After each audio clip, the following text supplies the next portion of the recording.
하나님은 무형의 주체시다. 무형으로 계시는 하나님. 하나님은 어떠한 형체도 갖고 있지 않습니다. 크다고 하면 무한데요. 작다고 하면 무한히 작은 분이십니다. 하나님은 과연 계시는가? 누가 꼬집어서 아야 하고 소리치는 것보다도 배가 고파 밥을 먹는 것보다 더 사실적으로 느낄 수 있는 하나님이 있느냐? 문제는 거기에 있습니다. 진짜 하나님이 계시다고 할 때 문제는 다 해결됩니다. 인간에게는 마음이 있습니다. 마음은 보이지 않아 없는 것 같지만 있는 것입니다. 마음이 어디에 있느냐? 머리에 있느냐? 심장 가운데 있느냐?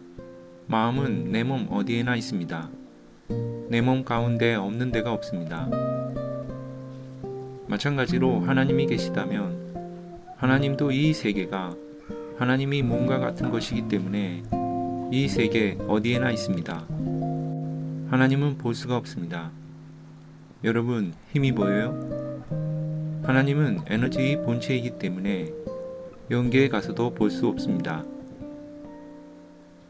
지혜로운 하나님, 전지전능하신 하나님은 중앙에서 마음대로 거동할 수 있는 무형적인 존재로 계시면서 주관하는 것이 제일 편리하겠다고 생각하신 겁니다. 하나님은 무형이니만큼 존재 세계를 마음대로 뚫고 오더라도 조금도 지장이 없습니다. 여러분, 몸뚱이로 하나님이 와서 마음대로 지나가더라도 여러분은 모른다는 것입니다. 하나님이 꾸벅꾸벅 졸고 있는 여러분들의 몸뚱이를 마음대로 밟고 지나가도 모르고 있다는 것입니다. 그러니 얼마나 편리합니까?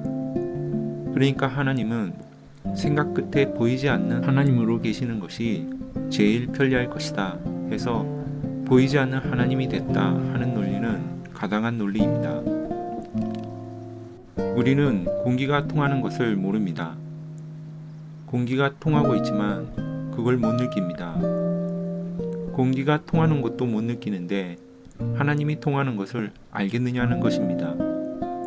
하나님은 무형의 신으로 계시는 것이 최고의 편리한 방법입니다. 그러면서 이 큰 우주를 보자기로 싸고도 남을 수 있는 그러한 하나님이 아니면 안 됩니다. 무형의 하나님이지만 하나님의 마음은 이 우주보다 더 큰 것을 요구하고 있습니다. 여러분, 사랑 가지고 있어요? 생명 가지고 있어요? 여러분이 혈통을 이을 수 있는 정자나 난자 다 가지고 있지요? 양심도 가지고 있습니까? 그렇다면 사랑을 본 적이 있어요? 생명, 혈통, 양심을 봤어요? 그 존재의 현상은 알지만 만질 수도 볼 수도 없다는 것을 알아야 합니다. 오직 마음으로 느껴서만 알 수 있는 것입니다. 같은 논리로 하나님이 있느냐 없느냐 할 때 또는 하나님을 봤느냐 못 봤느냐 물을 때 못 봤다고 할 수 없는 것입니다. 마음속에 하나님이 들어와 계시면 마음이 압니다. 하나님이 마음속에 들어오면 바람벽도 뚫어볼 수 있고 가만히 앉아 몇천 년 전에 죽은 성인들을 운행하게 할 수도 있습니다. 영원하신 하나님이 마음속에 들어오면 그렇게 할 수 있습니다. 영혼을 시간으로는 포착할 수 없지만 영혼 안에 시간이 있습니다. 그러니 하나님은 안 보여도 마음은 압니다.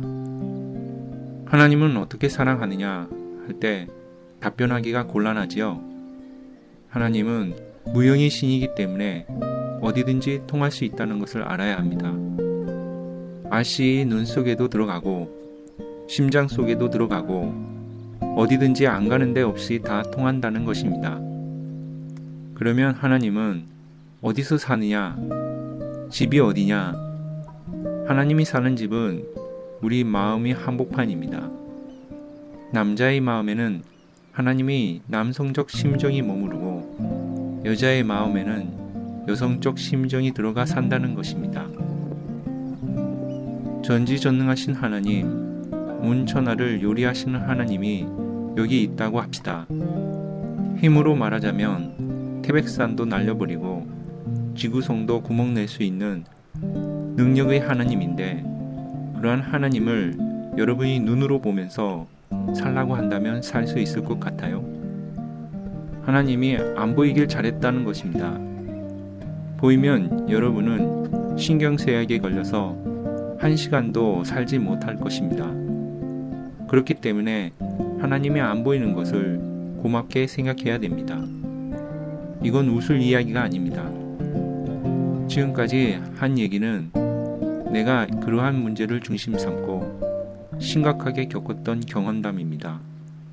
남의 말을 한 것이 아니라 내가 지금까지 더듬어 나온 경력 보고와 같은 이야기입니다. 만약 이 세계에 공기가 한 대밖에 남아있지 않다면 어떻게 되겠느냐? 하나님이 짓궂은 분이라면 세계의 통일은 문제가 없습니다. 아마 5분 이내에 통일할 것입니다.